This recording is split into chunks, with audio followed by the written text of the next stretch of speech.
இலங்கை கடற்படையால் மீனவர்கள் கைது செய்யப்பட்டதை கண்டித்து வேலை நிறுத்த போராட்டமானது நடைபெற்று வருகிறது. இன்று முதல் காலவரையற்ற வேலைநிறுத்த போராட்டத்தால் மீனவர்களின் வாழ்வாதாரம் கடுமையாக பாதிக்கப்பட்டிருக்கிறது. விவரங்களோடு இணைகிறார் செய்தியாளர் பூபேஷ். வணக்கம். முழு விவரம்.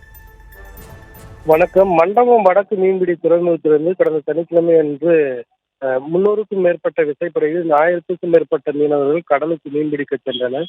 இவர்கள் நேற்று இரவு நெடுந்தீவு அருகே மீன்பிடித்துக் கொண்டிருந்த போது ரோந்து வந்த இலங்கை கடற்படை ஒரு விசைப்படையும் அதில் இருந்த 3 மீனவர்களையும் எல்லை தாண்டி மீன் பிடித்ததாக கூறி கைது செய்து அவர்கள் மீது வழக்கு பதிவு செய்து ஊர்காவல்துறை நீதிமன்றத்தில் ஆஜர்படுத்தினர். வழக்கை விசாரித்த நீதிபதி வருகிற 7ஆம் தேதி வரை 3 பேரையும் சிறையில் அடைக்க உத்தரவிட்டார். இதனையடுத்து மீனவர்கள் யாழ்ப்பாணம் சிறையில் அடைக்கப்பட்டுள்ளனர். மேலும் அந்த கைது செய்யப்பட்ட 3 மீனவர்களை உடனடியாக விடுதலை செய்வதோடு அவர்களுடைய படகுகளையும் விடுதலை செய்ய வேண்டும். தொடர்ந்து இதுபோல அச்சுறுத்தலை தரக்கூடிய இலங்கை கடற்படையினரின் அந்த அச்சுறுத்தலை நிறுத்துவதற்கு மத்திய மாநில அரசுகள் நிரந்தர தீர்வு காணப்பட வேண்டும் என வலியுறுத்தி மண்டபம் வடக்கு பகுதியைச் சேர்ந்த மீனவர்கள் இன்று முதல் காலவரையற்ற வேலை நிறுத்த போராட்டத்தில் ஈடுபட்டு வருகின்றனர். இதன் காரணமாக 300க்கும் மேற்பட்ட விசைப்படகுகள் கரையில் நங்கூரமிட்டு நிறுத்தப்பட்டுள்ளது.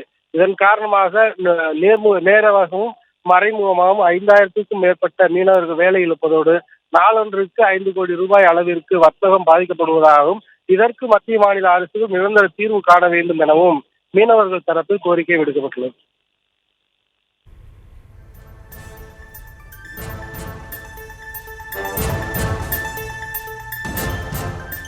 விவரங்களுக்கு நன்றி பூபேஷ்.